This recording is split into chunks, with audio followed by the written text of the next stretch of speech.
वंदे मातरम। मैं शिवनाथ पाल यादव, आचार्य उच्च माध्यमिक आदर्श विद्या मंदिर, विवेकानंदपुरम, रणथंभौर रोड, सवाई माधोपुर, राजस्थान। प्रिय दर्शक बंधु भगिनियों, मैं आपकी एवं आपके परिजनों की कुशलता के साथ साथ सभी को उत्तम स्वास्थ्य की मंगल कामना करते हुए आज दिनांक 21 जनवरी 2021 शनिवार को आप सभी के समक्ष कक्षा सप्तमी वर्ग कैक है, विषय हिंदी व्याकरण के पाठ क्रमांक 14 है, समास।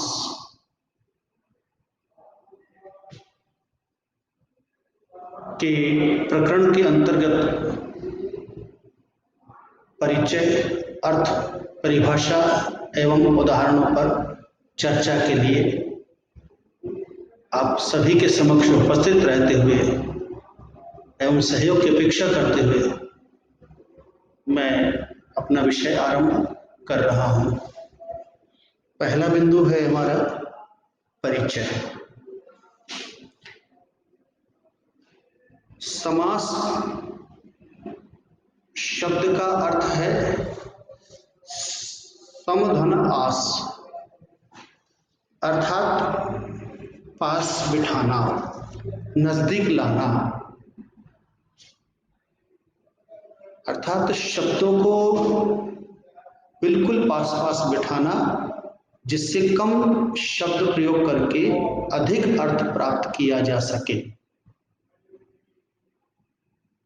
और ऐसा करने के लिए जो संज्ञा अथवा सर्वनाम या विशेषण जो भी शब्द होते हैं उनके बीच में कुछ विशेष शब्द होते हैं, उनको हम परसर्ग चिन्ह अथवा कारक चिन्ह कहते हैं।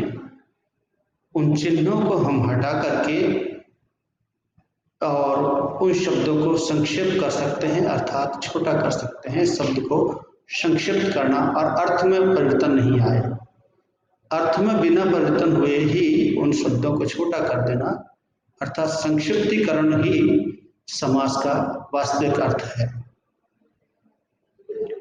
और जब उन शब्दों का विग्रह किया जाता है तो वे परसर्ग जिन्हें हमने हटाया है उनको वापस उन शब्दों के साथ में जोड़ दिया जाता है तो वह विग्रह हो जाता है, और जब उनको हटा देते हैं तो वह समास बन जाता है। और इस प्रकार के पद को हम समस्त पद कहते हैं। जैसे रसोई के लिए घर, इसमें रसोई और घर दोनों संज्ञा शब्द हैं। इनके बीच में परसर्ग अर्थात कारक चिन्ह के रूप में के लिए दो शब्द जुड़े हुए हैं। अब इन दोनों शब्दों को हटा देने पर जो शब्द शेष बचेगा वह रहता है रसोई घर। अर्थ में कोई अंतर नहीं आता, अर्थ वही रहता है, लेकिन शब्द संक्षेप हो गया, शब्द छोटे हो गए।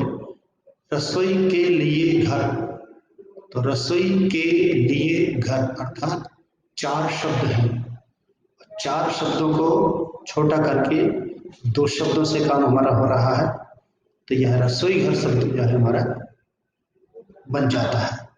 यह शब्द निर्माण की एक विधि है और उस विधि के अंतर्गत समास करके हम नवीन शब्द का निर्माण कर सकते हैं। और इसीलिए इस कक्षा के अंदर इस विधि का परिचय होना जरूरी है।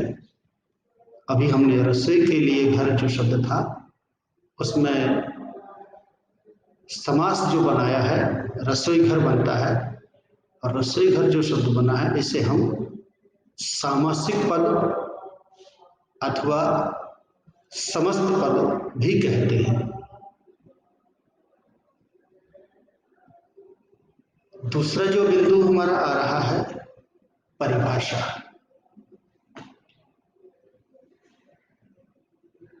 परिभाषा के रूप में हम लिख सकते हैं परस्पर संबंध रखने वाले दो या दो से अधिक शब्दों के मेल का नाम समास है, को समास कहते हैं।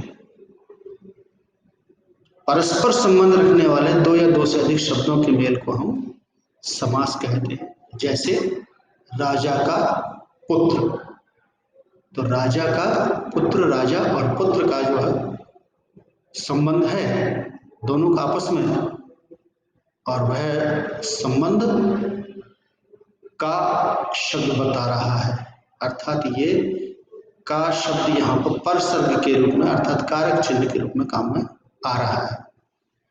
अब इन दोनों को अर्थ में परिवर्तन किए हुए ही हम इसको कारक चिन्ह पर चिन्ह को हटाकर लिख सकते हैं, तो यह शब्द बन जाता है राजपुत्र। राजपुत्र अर्थ में अंतर नहीं आया है, तो यहाँ ये समास हो जाता है। राजपुत्र समास के रूप में है, अर्थात इसको समस्त पद भी कहते हैं, और राजा का पुत्र ये विग्रह कहलाता है। सामासिक पद को अलग अलग शब्दों में बांट देना वह समास विग्रह कहलाता है। तो ये परिभाषा आपके हुई। इसके पश्चात प्रकार अर्थात भेद। समास 6 प्रकार के होते हैं। तत्पुरुष समास, कर्मधारय समास, द्विगु समास, बहुव्रीहि समास, द्वंद्व समास एवं अव्ययी भाव समास। 6 प्रकार के ये समास हैं। हम एक एक को समझ लेते हैं। पहला जैसे आ रहा है इसमें तत्पुरुष समास, जिस समास में द्वितीय पद प्रधान हो उसे तत्पुरुष समास कहते हैं। जैसे विद्या आलय, अर्थात विद्या के लिए आलय। इसी प्रकार से पथ भ्रष्ट, अर्थात पथ से भ्रष्ट। तो यहाँ विद्यालय के अंदर 2 पद हैं, विद्या और आलय। आलय प्रधान है यहाँ पर, आलय मूल शब्द है, आलय का अर्थ प्रधान है यहाँ पर। इसी से आलय से बनने वाले शब्द चिकित्सालय, औषधालय, वाचनालय, पुस्तकालय। आलय शब्द प्रधान है, यहाँ विद्यालय का प्रयोग हुआ है। इन सब में तत्पुरुष समास नहीं था। अव्ययी भाव समास, जिस समास में पहला पद अव्यय और दूसरा पद संज्ञा हो उसे अव्ययी भाव समास कहते हैं। जैसे यथा शक्ति, तो अर्थ है शक्ति के अनुसार, तो यहाँ पर यथा शब्द अव्यय है। प्रतिदिन, प्रतिदिन शब्द में प्रति अव्यय है, दिन संज्ञा शब्द है, अर्थात दिनों दिन। कर्मधारय समास के बारे में हम जानते हैं, जिस समास में पहला पद विशेषण और दूसरा पद विशेष्य होता है उसे हम कर्मधारय समास कहते हैं। जैसे नील कमल, तो नील शब्द यहाँ पर विशेषण के रूप में है और कमल संज्ञा है, अर्थात नीला है जो कमल। पीत वसन, तो पीत शब्द यहाँ विशेषण है और वसन शब्द संज्ञा। पीला है जो वस्त्र। चंद्रमुख, इसमें मुख संज्ञा है और चंद्रमा इसकी विशेषता को बता रहा है। मुख कैसा है? चंद्रमा के समान, चंद्र के समान मुख वाला, उसको कहेंगे चंद्रमुख। उदाहरण अन्य भी हो सकते हैं, यहाँ संक्षिप्त में सबको विषय बताया जा रहा है। अगला है द्विगु समास। जिस समास में पहला पद संख्यावाची हो और दूसरा पद संज्ञा हो, साथ ही समूह का बोध कराने वाला होता है, वहां पर द्विगु समास होता है। अर्थात पहला पद संख्यावाची हो और दूसरा पद संज्ञा होने के साथ साथ समूह का बोध कराने वाला हो, तो उसे हम द्विगु समास कहते हैं। वहां पर द्विगु समास होता है। जैसे त्रिभुवन, त्रि शब्द यहाँ पर संख्यावाची है और भुवन तीनों भवनों का समूह, इसलिए इसको भुवन कहा है। त्रिफला अर्थात तीन फलों का समूह। अष्टकोण, आठ कोणों का समूह। द्वंद्व समास के बारे में अपन जानते हैं। जिस समास में दोनों पद प्रधान होते हैं और दोनों पदों के बीच और शब्द का लोप होता है, वहां पर द्वंद्व समास होता है। और शब्द का लोप करने के लिए बीच में योजक चिन्ह लगा दिया जाता है, लेकिन जब विग्रह करेंगे तो वहां पर और शब्द स्पष्ट रूप से लिखा जाएगा। जैसे माता पिता, तो माता और पिता। दुख सुख, दुख सुख और दुख। सीता राम, सीता और राम। इसी प्रकार से समास है बहुव्रीहि।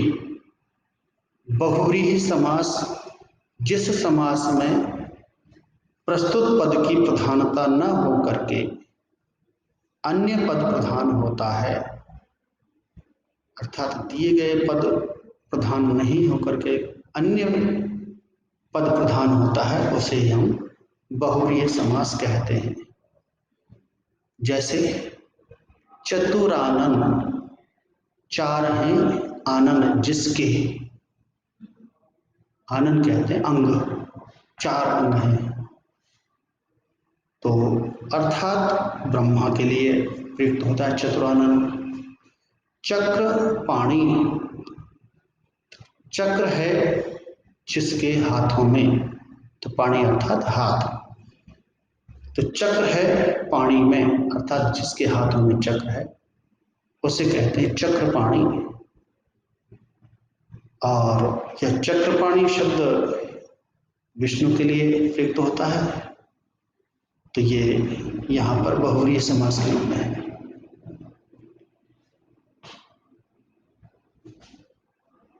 ये इस प्रकार से अपने छहों प्रकार के समास जिनका परिचय हमने प्राप्त किया। उदाहरण और भी हो सकते हैं। व्याकरण का ज्ञान एक ही जगह पूर्ण नहीं होता, इसलिए अनेक पुस्तकों, अनेक विद्वानों के साहित्य का स्वाध्याय करते रहने से हमारा ज्ञान भंडार प्रबल होता है, मजबूत होता है, समृद्ध होता है। और यह प्रयास हमको लगातार करते रहना पड़ेगा। आपने सहयोग किया, इसके लिए धन्यवाद देते हुए अपनी वाणी को विराम दे रहा हूँ।